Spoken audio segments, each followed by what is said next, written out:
What's that sound? It's For Amusement Only, the EM and Bingo Pinball Podcast. Welcome back to For Amusement Only. This is Nick Baldridge. I wanted to talk today about 20-hole bingos, also known as Mystic Lines bingos. There were a few exceptions, especially in the beginning. There were two machines that were made that were sister machines. One was called Magic Ring, and the other was called Big Wheel. Now, what made these interesting is instead of having a typical bingo card layout, they had all the numbers laid out in a circle. And depending on the features lit, you could rotate the sections that each of the numbers appeared in. Now, the difficulty with this machine is that you had to get all the numbers beside each other. So it's like almost a reversion back to single line scoring, where you had to have everything in a row, and that was the only way to win, except that this was oriented in a circle, and so it's just different.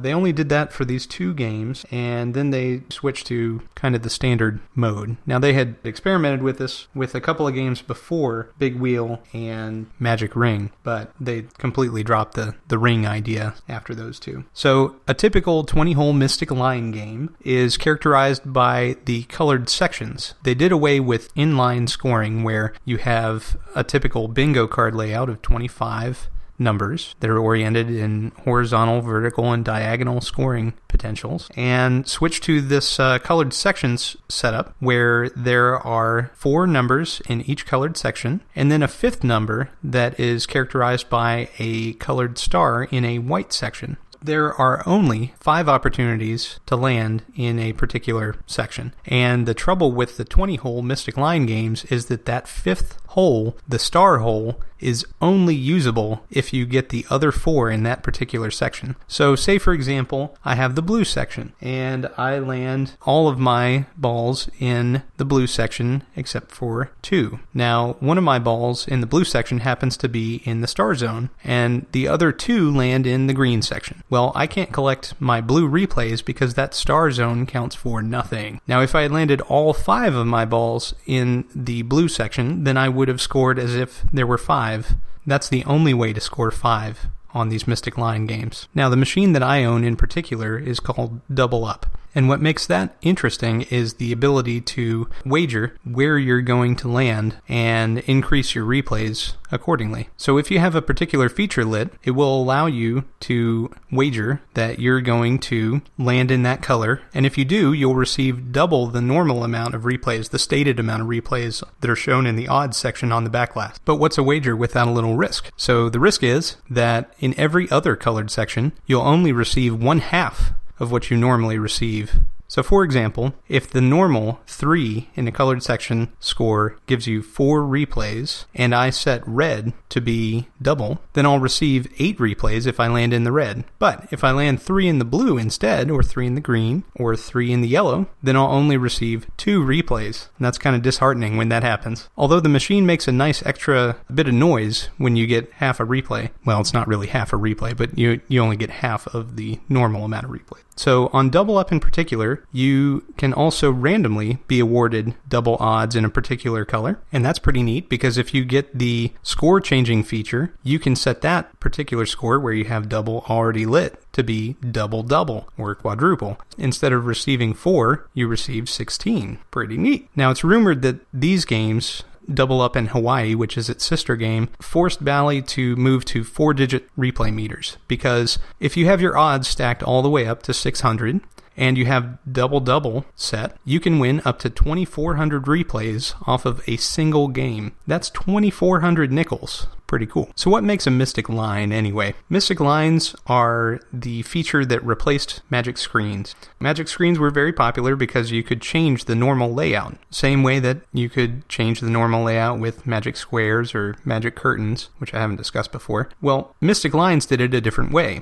So instead of rotating numbers or actually changing the scoring characteristics on the back box, what it does is swap columns of numbers. There are 5 columns of numbers, and it will take 2 columns and swap them on the left. The middle one moves up and down, and the one on the far right swaps with its neighbor. You end up being able to move all the numbers, but you can only move them in limited ways. Again, you've got the familiar time tree, so the game will lock you out either before 4th, after 4th, or after 5th. And yet again, the most desirable is after 5th. At this point, extra balls had been a staple of the Magic Screen games for some time, but these Mystic Line games, not all of them had the extra ball feature. For example, the Magic Ring that I mentioned earlier, Double Up, by the time that came out, also had the extra balls. So if you think about your odds normally of winning, you've got essentially 8 chances to land in 25 holes, and some portion of those are going to be actually winners. On a 20-hole game, you have 8 chances in 20, so right off the bat, your odds are better, but you have to discount 4 of those because they're in the star zones, and you don't even care about those unless you have the other 4 non-star zone numbers in that color lit. Additionally, at this time, Bally switched the way that the OK game worked. Previously, your OK game, also known as the red letter game, was tied to the green odds. Bally ended up renaming the unit that controls it, the stepper, and changed the game so that it's tied to the red odds instead. This makes more logical sense. Beyond Double Up, Bally started experimenting with different ways to double your odds. You could wager by pushing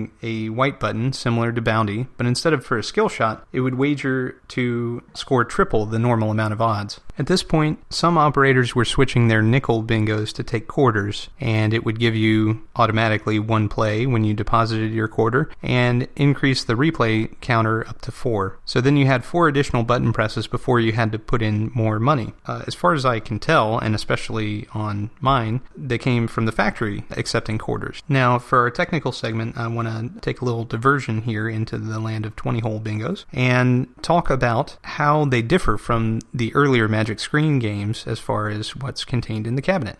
So I mentioned earlier that the cabinet is pretty empty. You've got the trough, you got shooter rod, you've got a couple other things like meters and coin box, but that's pretty much it. Inside the cabinet of Double Up specifically, and most Magic Screen games, there are additional steppers. These steppers control things such as the changing odds features that allow for double or double-double scoring. That's through the use of a continuous stepper, so there's one exception to the continuous stepper rule.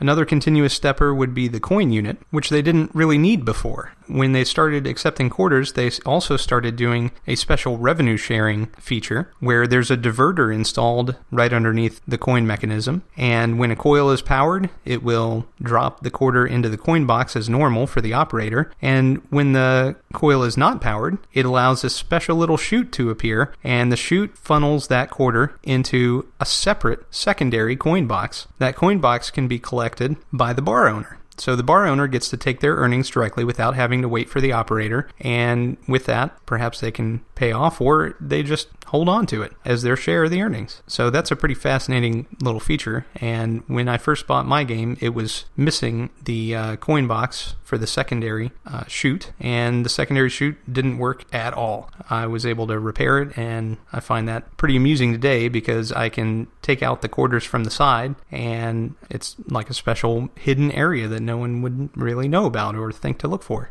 Beyond that, Bally introduced a feature called Comeback Key, and the Comeback Key is a feature that's used by the bar owner where they can put replays back on the machine after a patron is left. So if I rack up 2,400 replays, bar owner's probably not going to be super happy with me leaving with all that money. So instead, maybe they would say, hey, come back next time, see what you can do. I'll put your replays back on the game, and then you start where you left off. So they had a special key, and when you take the key and turn it, it would start racking up replays on the meter. Now, the problem with this is that the lock cam pressure has to be exact, or the game throws itself into tilt, it won't reset, it'll do all kinds of odd things when you try to start it. It may also affect the extra ball feature. On Double Up in Hawaii, the cabinet is pretty much jam-packed full of stuff. So the head is jam-packed full of stuff, and the cabinet, so the whole thing is pretty heavy, and there's a lot of potential for dirt and wax and all kinds of junk to fall into all the relays that are stored under there. Those relays on Double Up in particular control the double scoring, as I mentioned. So you have to be fairly diligent about cleaning them because they tend to get dirty again. Also, under the playfield, when the shutter opens up, all the balls drop rather violently onto a special diverter that's made out of fiberboard as well, and that shakes crud loose, you have to make sure that that's pretty clean as well. So that's all for our inaugural episode about Mystic Lion games. We'll be talking more about those. I'm sure I'll have on my special guest, or perhaps another special guest, to discuss it, and we will see what the future brings. For now, that's all for Amusement Only. Thanks for listening. Thank you again for joining us. You can reach me at foramusementonlypodcast@gmail.com. You can find us online at foramusementonly.libsyn.com or via Stitcher if streaming's your thing, Pocket Casts, iTunes. See you next time.